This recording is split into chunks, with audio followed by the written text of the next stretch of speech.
The wind, carrying the scent of pine and distant rain, whispered through the sparse leaves of early autumn. Elijah Cade rode with it, a silhouette against the vast Arkansas sky, his black stallion, Crom, a shadow beneath him. He was a man carved from silence and hard-won solitude, his late 30s etched with a quiet sorrow that no amount of westward travel seemed to outrun. Ash Hollow was just another stop, a speck of hopeful dust trying to forge permanence on the raw edge of the Ozarks. The clang of a blacksmith's hammer, the low murmur of voices, the smell of wood smoke, these were the simple anchors he sought, a temporary peace before the quiet ache in his bones compelled him onward. He didn't seek trouble, but trouble, he'd learned, often found men like him. Elijah dismounted, his movements economical, the weight of a past he couldn't shed heavy on his shoulders. He was known in these parts, not by name, but by reputation, a drifter with eyes that saw too much, hands that moved too fast with a colt, yet who only chose bounties that offered clean ends.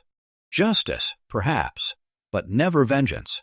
He tied Crom to the rail outside the general store, the stallion snorting softly, his muscled flank gleaming in the fading light. He'd barely stepped onto the boardwalk when a sound, thin and reedy, tore through the evening air. Not a human cry, but a profound, desperate whinny from a horse, followed by the distant crack of a rifle. Every instinct Elijah possessed screamed. The air in Ash Hollow, moments before full of promise, now tasted of ash and fear. He looked towards the eastern trail, his hand instinctively resting on the worn grip of his revolver. Something was amiss, something violent, and it was heading this way. The quiet peace he sought had just been shattered at Ash Hollow wasn't like other frontier towns that sprang up overnight, wild and untamed. It had a different kind of spirit, a nascent optimism embodied in the newly painted storefronts and the fresh-cut timber destined for a new church. The murmur among the townsfolk wasn't of gold strikes or quick fortunes, but of a rail line pushing westward, promising connection, commerce, and a settled future.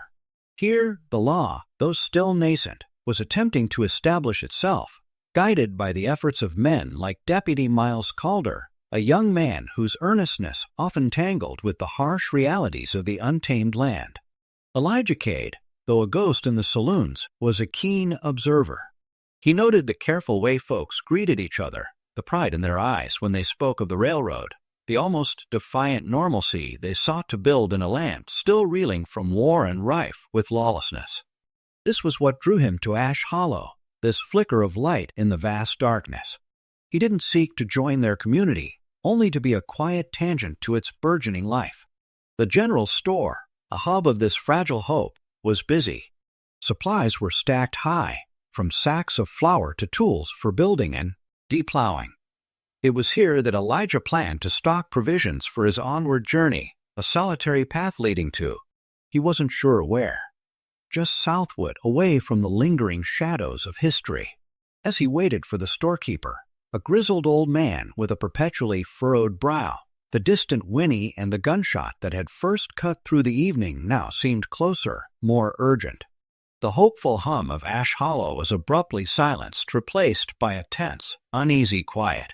People exchanged worried glances, the dreams of a peaceful rail line momentarily forgotten in the face of an all-too-familiar threat. Elijah stepped out, scanning the horizon. The sound had come from the eastern trail, the very path he had intended to take.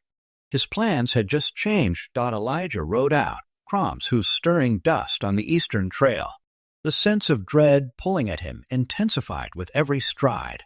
The faint smell of smoke became acrid, then overwhelming. Around a bend, the scene unfolded. A battered wagon, its wooden frame charred and splintered, lay overturned. Belongings were strewn across the ground, pillaged and discarded. A single wheel still spun slowly, a macabre lullaby in the desolate silence. His gaze fell upon a figure by the wagon. A woman, her calico dress stained crimson, lay still against the dirt. A clean gunshot wound marred her temple. Elijah dismounted, his boots crunching on fallen leaves and scattered fragments of what was once a life. He scanned the perimeter for signs of the attackers, but found nothing. No footprints led away, no lingering scent other than the metallic tang of fear and death. A professional job too clean for common bandits. Then, a flicker of movement by the wagon's broken axle. An 8-year-old girl, her small body trembling uncontrollably, was huddled low, eyes wide with a terror that clawed at Elijah's gut. Her face was smudged with dirt and tears, but she made no sound. Her silence was profound, the kind that spoke of deepest shock, a chasm no words could bridge. It was a silence Elijah knew intimately, the echo of battlefields and unspeakable memories. He approached slowly, holding out a hand. The girl flinched, clutching something tightly to her chest. It was a small, tarnished tin locket. He didn't need to ask her name. He didn't need words.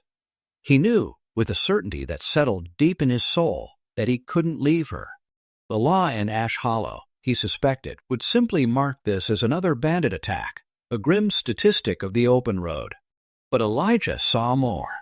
He saw a mirror of his own haunted heart in the child's vacant stare. He reached out again, gently. The girl, June, did not pull away. Instead, she slowly, deliberately, put her small hand in his. A silent pact, forged in the ashes of a tragedy back in Ash Hollow.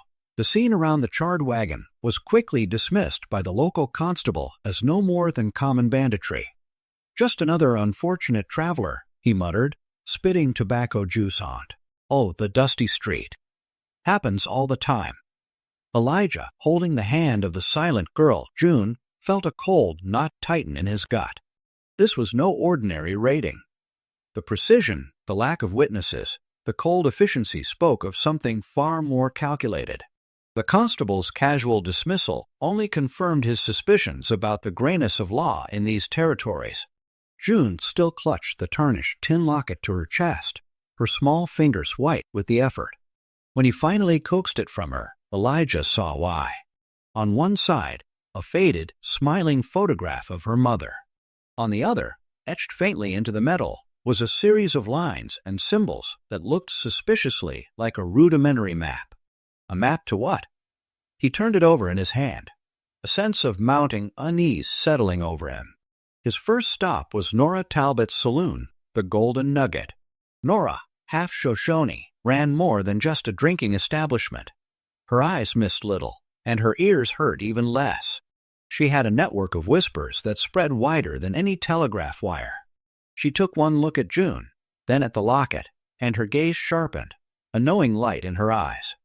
"This ain't no random banditry, Elijah," she murmured, pouring him a whiskey.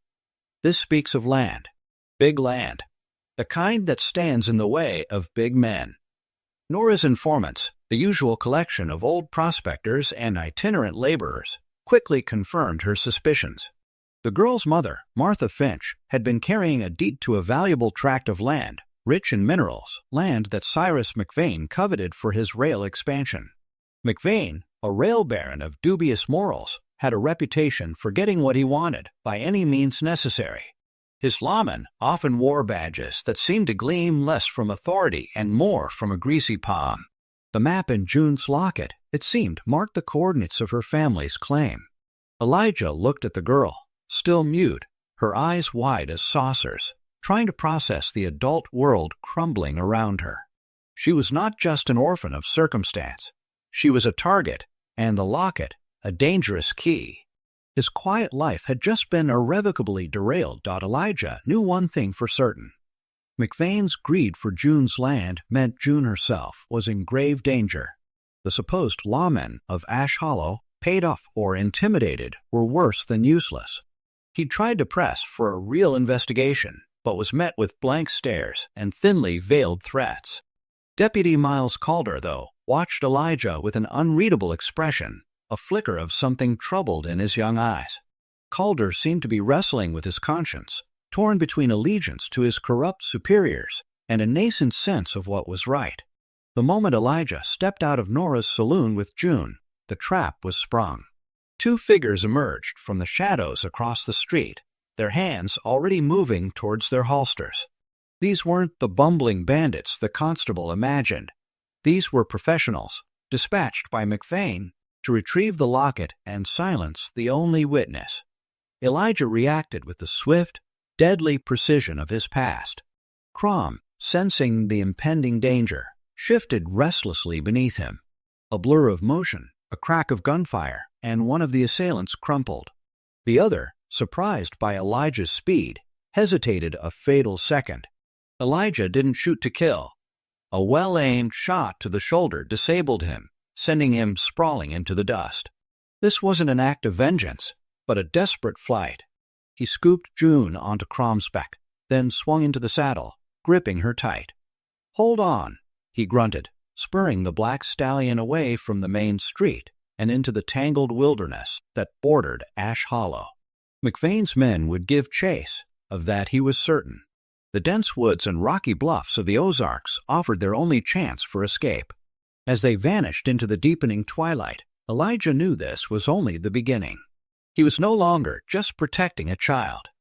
He was shielding a secret that powerful men would kill to keep buried. The peaceful life he sought was now a distant memory, replaced by the relentless drumbeat of survival. Teachy wilderness was a harsh mistress.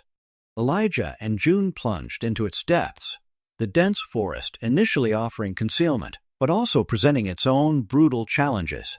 They forded rivers swollen by recent storms, the biting cold of the water a constant shock. Crom, steady and sure-footed, proved invaluable, his silent strength mirroring Elijah's own resolve. Nights were a struggle against the elements. Bone-chilling cold, the rustling of unseen creatures, and the distant, mournful howls of wolves that promised danger. Elijah built small, smokeless fires, his sniper's training from the war years invaluable for survival. June remained silent, a small, fragile presence at his side. But observing, always observing. She rarely cried, her young eyes taking in every detail of their desperate journey. Elijah tried to make her comfortable, sharing his meager rations, crafting a makeshift shelter each night. He learned to read her subtle cues, a slight flinch when a twig snapped, a fleeting smile when Crom nudged her hand. One night, a distant glow on the horizon became an inferno, a forest fire sparked by lightning or perhaps, he suspected, by careless pursuers.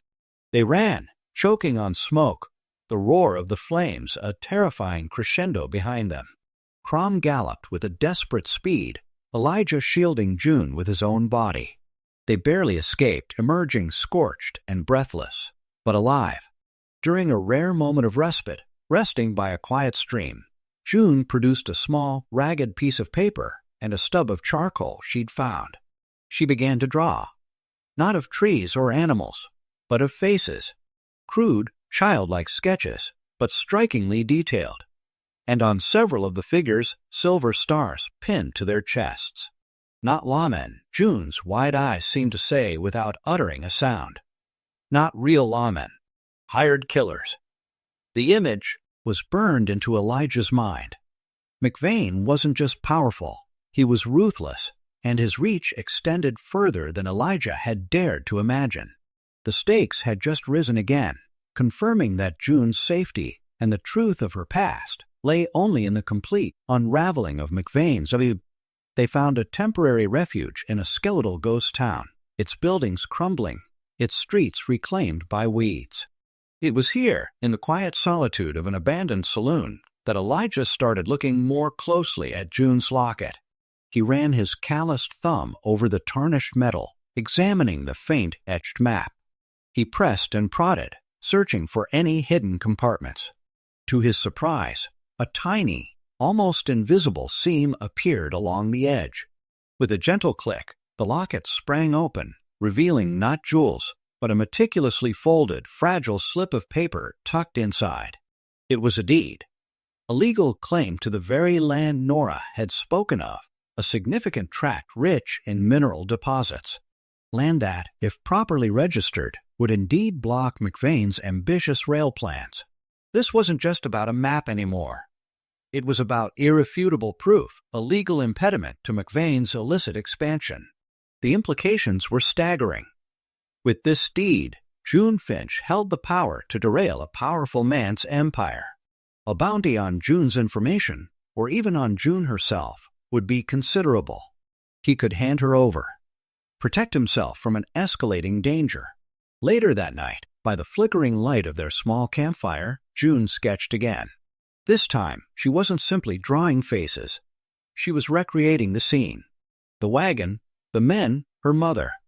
Her crayon traced the silver stars on their chests with precise, unwavering strokes, then added a detail that made Elijah's blood run cold.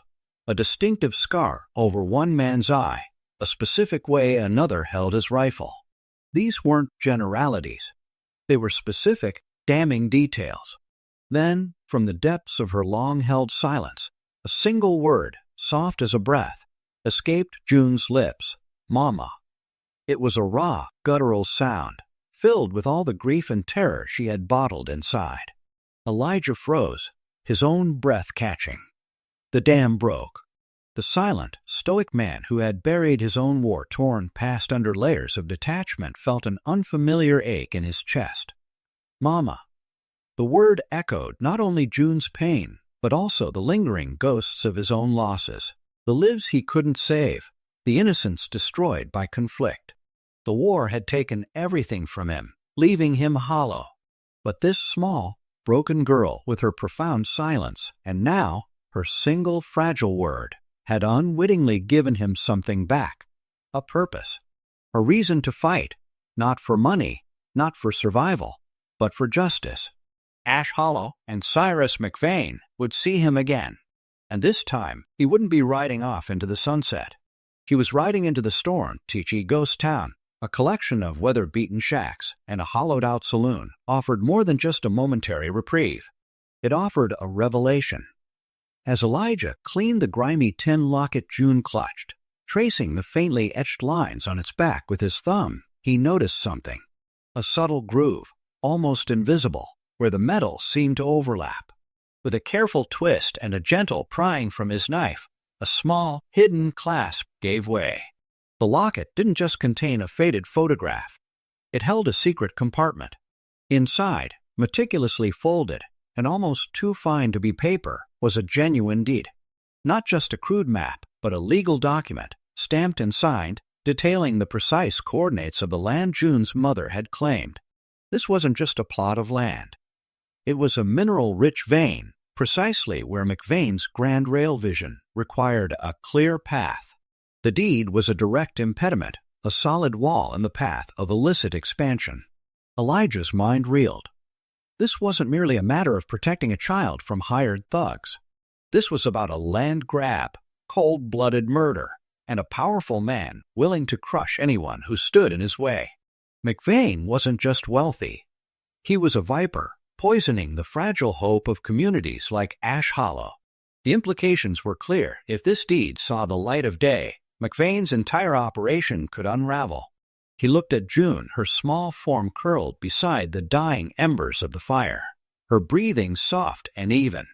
She was just a child, and yet she held the key to bringing down a titan of industry.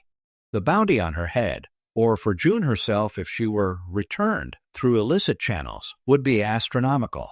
He could turn her over to the authorities, report the findings, wash his hands of the whole affair, and disappear back into the anonymity he craved. The thought flickered, cold and tempting. But then he looked at the drawings she'd made earlier, the men with the silver stars, the raw, unadulterated fear in her silent eyes. The ghost of his past, the faces of those he couldn't save, stared back at him. His hand tightened around the locket, around the deed. The choice was clear. There was no going back to the quiet life. The path to redemption, he realized, lay not in avoiding conflict, but in facing it head-on. Not for bounty, but for justice. H. Lockett's secret, the undeniable proof of McVane's conspiracy, lay heavy in Elijah's hand. He could abandon June, hand her over to some distant authority, and claim anonymity, disappearing back into the winding trails. The war had taught him self-preservation, and the open road offered a ready escape. Yet, as he looked at the small figure asleep beside the embers, the memory of her drawings, the one fragile word she had spoken, "Mama," resonated deeper than any command he'd ever received. The silence that had defined Elijah Cade for so long had been a shield, a wall against the searing pain of his past. He had seen too much, done too much, in the name of a cause long lost. The war had stripped him of everything: family, home, purpose. He drifted, taking bounties that required no bloodshed, hoping to atone for past violence with quiet justice. But June, this small, voiceless girl, had inadvertently torn down that wall. Her trauma mirrored his own in a way he couldn't ignore. He saw not a burden, but a chance for something he thought long dead within him, a future tied to something beyond himself. He stared at the deed. This wasn't just a physical piece of paper. It was a symbol of the innocent crushed by the powerful, of justice denied in the name of progress and profit. His hands, once trained to kill efficiently from a distance, now sought a different kind of aim. He would strike a blow, not for a forgotten uniform or a lost cause, but for a child who had no voice, and for a truth that deserved to be heard. The decision solidified within him, cold and hard as the mountain stone. He wouldn't run. He would ride back into the heart of Ash Hollow, into the jaws of the beast he had inadvertently stirred. His purpose shifted from aimless wandering to a focused, unwavering resolve. Cyrus McVane would face justice, and Elijah Cade, the silent rider, would be the instrument of its delivery. He carefully tucked the deed into his pocket, retrieved his rifle, and checked his Colt. The sun would soon rise, and with it, a new chapter in Ash Hollow's short history would begin. And it would start with a reckoning. S.H. Hollow was abuzz. Founder's Day. Bunting hung from storefronts, music drifted from the saloon, and the town square bustled with families. Cyrus McVane, impeccably dressed, stood on a makeshift stage outside the courthouse, beaming, ready to deliver a speech about progress and the glorious future of the railroad. Elijah, with June riding safely at his side, rode Crom slowly into the center of town, the celebration-stilled eyes turning to the grim, dust-streaked figure and the small child. The festive atmosphere evaporated, replaced by a palpable tension. Elijah dismounted, his gaze locking onto McVane. Cyrus McVane, his voice, rarely heard, cut through the sudden silence, crisp and clear as a rifle shot. You speak of founders, but you forget the true cost of your foundations. McVane's smile faltered, replaced by a sneer. I don't know this man, Constable, he blustered, gesturing to the uniformed thugs around him. Remove him. But the townsfolk, fueled by Nora's whispered warnings and their own uneasy suspicions, did not move. Nora herself emerged from the Golden Nugget, standing squarely in her doorway, her eyes alight with defiance. Deputy Calder, standing near the edge of the crowd, shifted uncomfortably, his hand twitching towards his sidearm. As McVane's disguised gunmen started to advance, Elijah produced the deed from his pocket, holding it aloft. This land, he declared, his voice rising, belongs to June Finch. Her mother was murdered to seize it by men hired by you, McVane. A gasp rippled through the crowd. This was no rumor. This was an accusation, public and damning. McVane's men, recon, eying the game was up, drew their weapons, their lawman facades crumbling. A full street shootout erupted, a chaotic symphony of lead and terror. Elijah moved with deadly grace, his shots precise, aimed to disable. Nora, surprisingly, rallied some of the braver townsfolk, providing cover fire from the saloon. Amidst the chaos, Deputy Calder, his face grim, made his choice. He drew his own weapon, not against Elijah, but aligning himself with justice. He fired, dropping one of McVane's henchmen. June, hidden in Nora's saloon, peered through a broken window, her small hand clutching a sketch. Him, she whispered, her first spoken word in daylight, pointing to a man with a distinct scar above his eye, one of the killers from her drawing. The visual cue was undeniable, witnessed by dozens. The tide had turned. The silent rider had spoken, and Ash Hollow was listening to Taichi Street. Shootout ended with a sudden, stunned quiet. McVane's gunmen lay wounded or disarmed, their lawman charade shattered. Cyrus McVane, his face pale with fury and fear, made a desperate dash for the courthouse doors. Elijah met him at the base of the steps, his own Colt still smoking. "You won't silence this truth, McVane," Elijah stated, his voice low but carrying across the tense square. He pressed the bundled deed into Deputy Calder's hands. "This is the proof. This land belongs to June Finch, and her mother was murdered because of it." McVane spat at Elijah's feet. "You'll hang for this, drifter. These are my men, these are my lands." Elijah didn't raise his voice, nor did he strike McVane. His fight wasn't with a man's life, but with his lies. He simply held up June's drawing, clear for all to see. The scrawled faces, the silver stars, and that undeniable scar. June herself, emerging from the saloon, pointed without a sound at the wounded man with the scar, confirming the chilling accuracy of her memory. The crowd murmured, outrage building. Deputy Calder, his jaw set, looked from the deed to the drawing, then directly at McVane. The last vestiges of his conflict dissolved. He turned to the townsfolk. "The evidence is clear. Cyrus McVane is under arrest for murder, land fraud, and obstruction of justice." A ripple of disbelief, then a roar of approval, swept through Ash Hollow. McVane raged, but his power was broken. His lawmen were defeated, his schemes exposed. The town, once hopeful, but paralyzed by fear, had found its voice. Elijah stepped back, allowing Calder to take charge. His work here was done.